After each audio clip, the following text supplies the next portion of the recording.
Time's up. The landlord's grin was razor-thin as he waved a stack of papers that glistened under the gray drizzle. Movers clomped up the porch steps, boots slick from the wet street. The air smelled like dust and rain. People raised their phones from every corner of the block, lenses blinking like curious eyes. Eleanor pressed the brass key against her chest, the metal cold against her skin but familiar, like the heartbeat of the house itself. Walter tightened his grip on the worn handle of his cane, planting himself on the porch as if his weight alone could hold the world still. Then came the horn, sharp, sudden, cutting through the murmur. A black sedan skidded to a stop by the curb, tires hissing over rainwater. The driver's door opened and a woman stepped out, tall, confident, navy suit crisp even in the drizzle. She flashed a folder thick with papers that caught the light like a warning.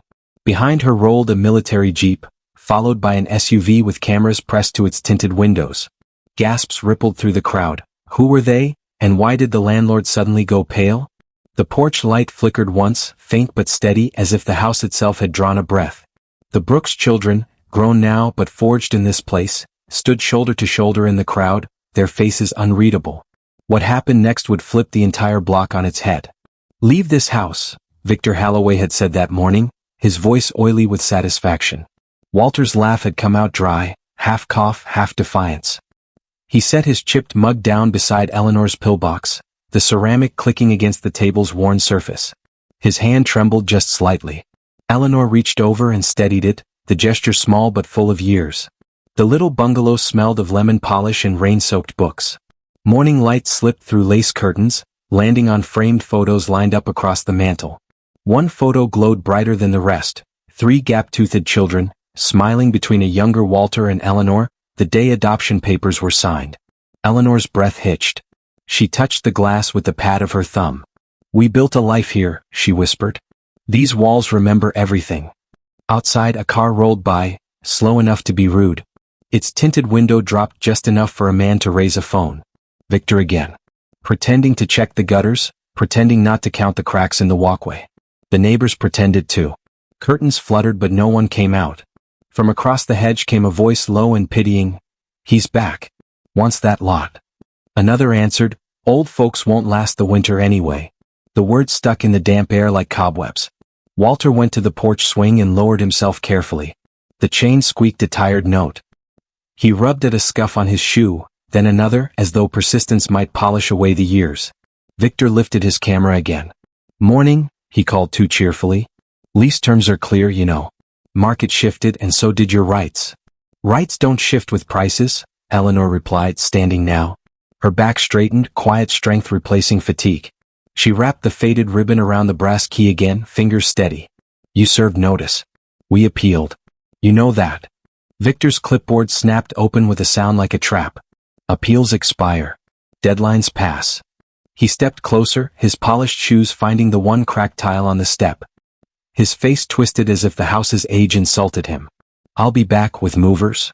He smiled without warmth, then turned away. By noon the neighborhood buzzed. Curiosity had legs. Someone filmed the peeling paint and called it blight. Someone else whispered about developers and corner lots and profit margins. A boy on a bike coasted past, muttering, "If this turns ugly, it'll go viral." Inside, Eleanor sat by the window tracing each photograph with her fingertip. She remembered the night those children first slept in the house, how the beams creaked like sighs of welcome. Walter bent to pick up a fallen letter, his knees protesting, and winced as he straightened. "We're not leaving," he said, voice quiet but iron hard. Eleanor nodded, the brass key warm in her palm. Outside, Victor lingered by the sidewalk, typing notes into his phone. He snapped one last picture before leaving. The porch light flicked on early, catching motes of dust that glittered like tiny galaxies. Somewhere in another part of town, 3 phones lit up, 3 children grown, now far apart, seeing the same message, eviction notice pending. The house listened. The next morning, drizzle streaked the windows. Victor didn't bother knocking. He slid an envelope through the mail slot and took a photo of it lying on the rug, proof of his cruelty. Eleanor bent down slowly, hands trembling as she lifted the envelope. Final notice, 30 days. The words swam before her eyes. Walter read it twice, lips moving as if repetition might change its meaning. He slipped the paper beneath a cookbook as though hiding it could make it less real. "The appeal's still pending," he said softly, rubbing the thin skin of her wrist in that familiar rhythm that once soothed them through hospital nights. Outside, whispers stirred again. 30 days, a voice said from behind the hedge. He'll flip it by summer. Another voice, sharper, city won't care. Watch. Eleanor straightened, drawing a long breath. Then we make them care. They fought the only way they could, by remembering. Walter organized paperwork into neat stacks. Tax receipts, payment slips, letters with faded stamps. Eleanor labeled boxes, not for packing but for proof. Each box carried memories. Sunday school crafts, their adoption decree, birthday cards with chocolate fingerprints. The brass key never left her ribbon. Every few hours she touched it, checking its weight like a pulse.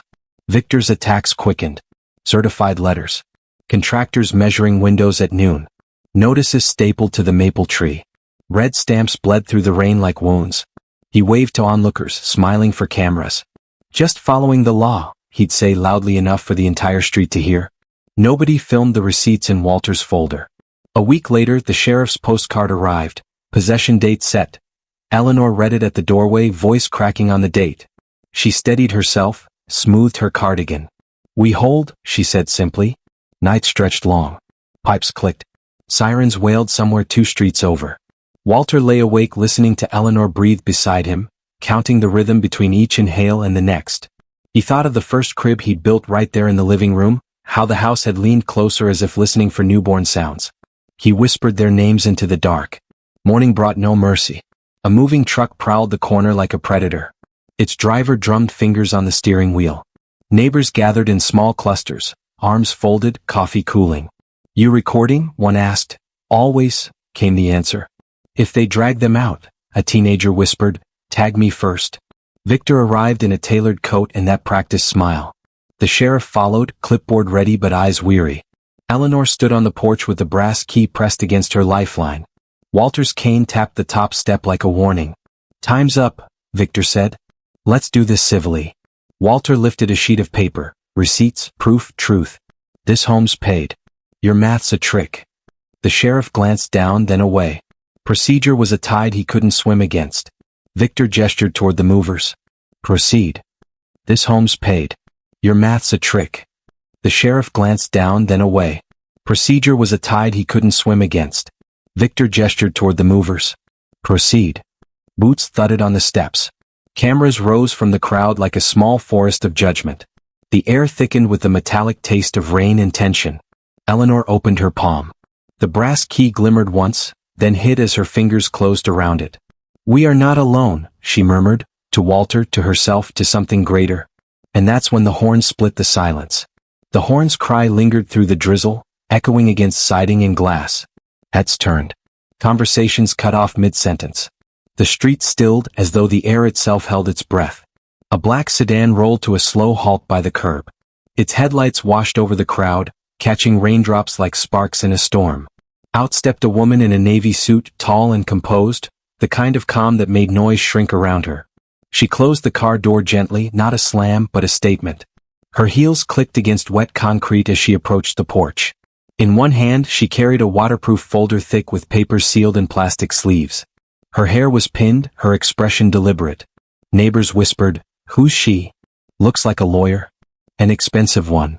Eleanor's breath hitched when their eyes met. The brass key in her palm trembled. Walter gripped his cane tighter. Their eldest, Sarah. She stopped at the bottom of the porch steps, gaze steady on the sheriff. You'll want to pause this, she said, voice even but loud enough for the block.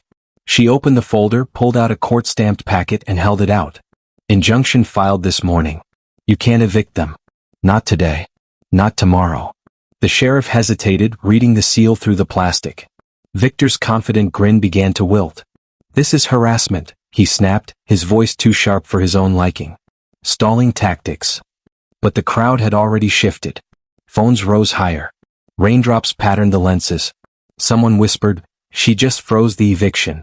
Before Victor could recover, a new sound rolled in, deep, mechanical, deliberate. A green military jeep turned onto the street, its tires breaking puddles into silver shards. The driver parked behind Sarah's sedan. The door opened with measured force. Out stepped David, straight-backed, jaw tight, uniform pressed within an inch of perfection.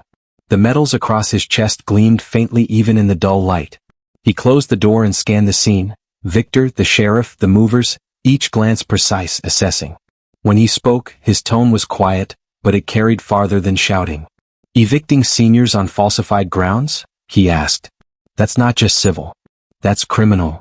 The sheriff's grip on his clipboard tightened. The movers exchanged looks and lowered the boxes they were holding. Someone in the crowd murmured, "That's their son. Military." Another whispered, "This just changed." Victor's color drained. "You can't just show up in costume, man." He didn't finish. A third engine joined the chorus, smoother, heavier. A black SUV slid onto the curb with the grace of money. Its doors opened almost in unison. Out stepped Michael. No uniform, no suit, just a dark coat and a quiet kind of confidence that turned heads. Two camera operators followed him, equipment slung over their shoulders. "The press," someone breathed. He brought the press. Michael glanced at Victor, then at the sea of phones. "Funny thing about markets," he said, voice calm but slicing. "Developers love publicity until it looks like they're bullying grandparents on camera." He reached into his coat and unfolded a crisp document, the paper stiff despite the moisture in the air. "Also," he added, "as of yesterday I bought out the note on this property. Mortgage is in my name now." He paused for effect, eyes steady. "So technically," he tilted his head, "you're trespassing." Gasps rippled like wind through trees. Cameras clicked. A teenager nearly dropped his phone trying to capture every second. Victor froze.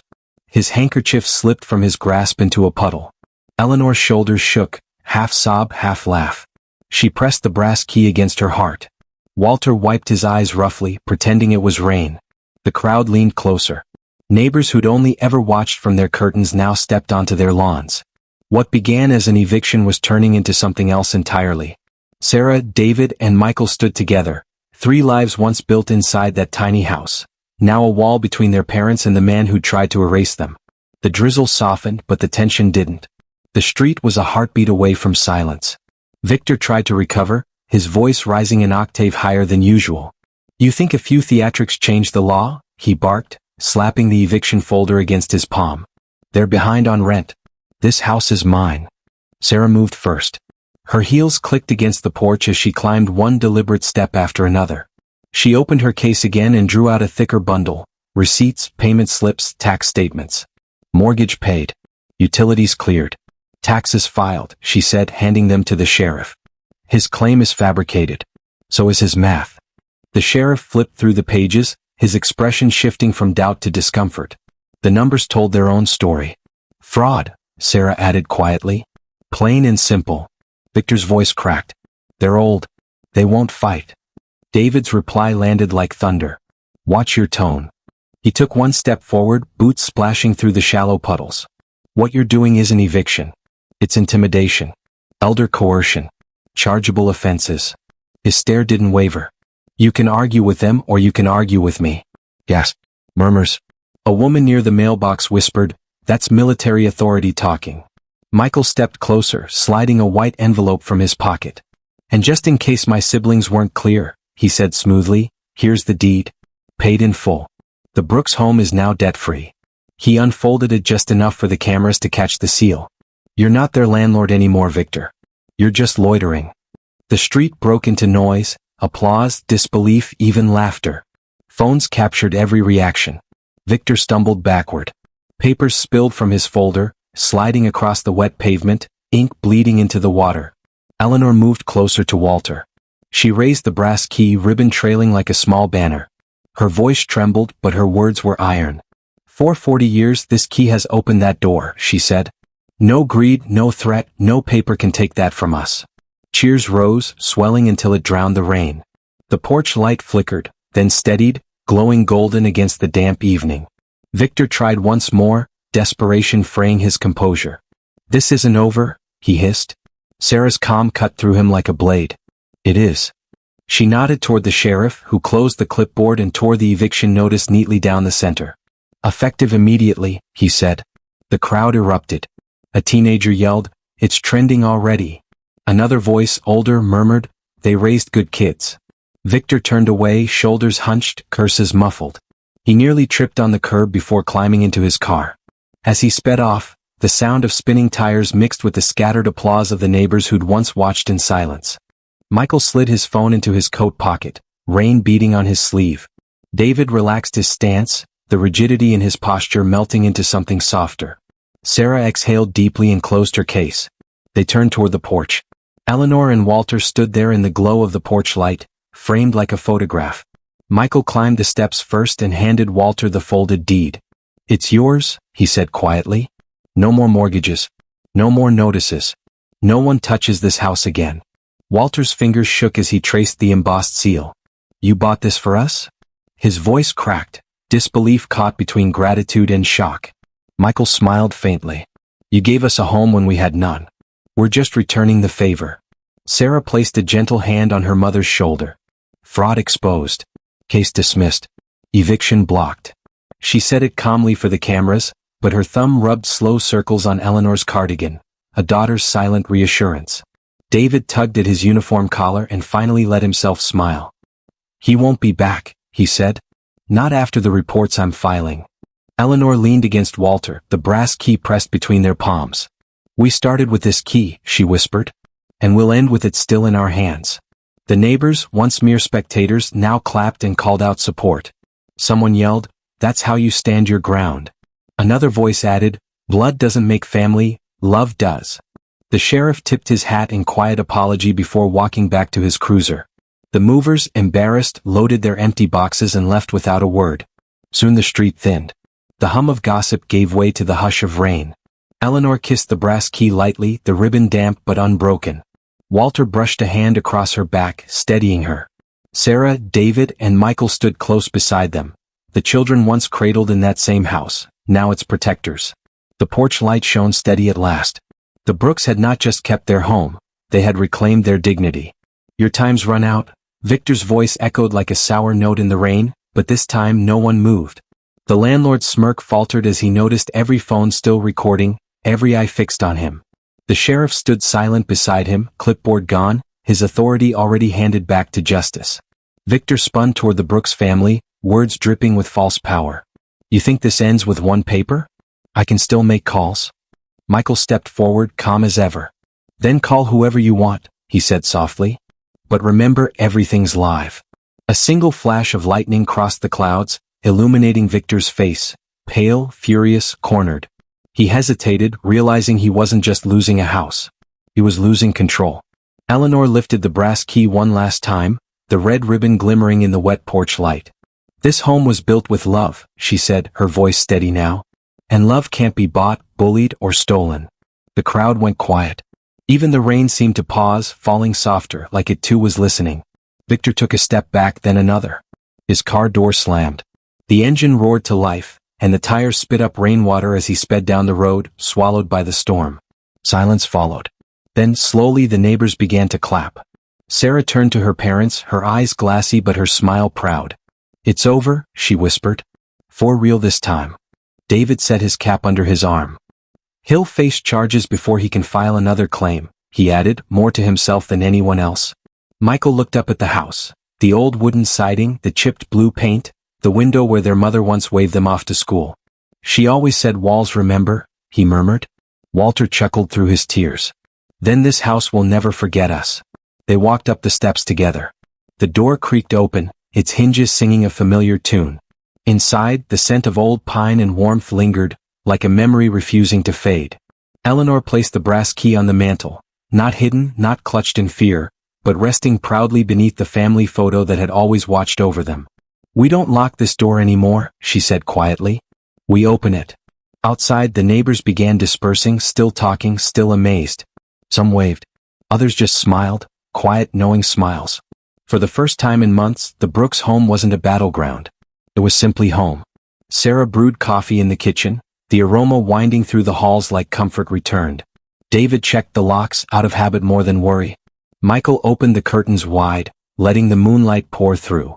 Eleanor and Walter sat by the window, hands intertwined. The ribbon from the key fluttered in the soft wind like a tiny flag of victory. Walter leaned close, voice hushed. "Remember the first night we moved in? No furniture, no heat, just us." Eleanor smiled. "And you said, if the roof holds, the rest will come." He nodded slowly. "Looks like it held." Outside, puddles reflected the soft glow of the porch light. A few children from next door splashed in them, laughing freely. Life was moving on, but the house, the heart of it, stayed steady. Sarah joined her parents, setting mugs beside them. "Tomorrow we'll fix the leaks," she said. "Repaint. Plant roses again." Michael nodded. "And hang the new nameplate, Brooks Forever Home." David smiled, finally allowing the tension to ease from his shoulders. Mission accomplished. The rain stopped completely now. The night breathed easier. Eleanor looked around the room, the faded wallpaper, the pictures lining the shelf, the clock that had ticked through births, birthdays, and goodbyes. Every mark, every creak, every flaw was proof that they had lived. She whispered, almost to herself, "You only lose a home when you stop fighting for it." Walter kissed her hand. "And we never stopped." From outside came a faint knock, gentle, uncertain. The family turned. A teenage boy stood there, soaked, holding something wrapped in a plastic bag. He stammered. This fell when the lawyer lady was showing papers. "I think it's yours." Sarah opened the bag. The original eviction notice, edges torn, ink blurred by rain. She smiled faintly. "Keep it," she said, handing it back. "A reminder that wrong doesn't win forever." The boy grinned shyly and ran back through the puddles. Eleanor leaned back, eyes closed, the sound of rain replaced by quiet peace. "Listen," she said. "Do you hear that?" "What?" Walter asked. "The house," she whispered. "It's breathing again." Michael exhaled, soft laughter in his voice. "Maybe we are too." Outside, dawn began to touch the sky, faint gold rising above the dark rooftops. The world felt new again. Sarah opened the door wide, letting in the first light. The ribbon fluttered once more, then stilled. For the Brooks family, it wasn't just morning. It was homecoming.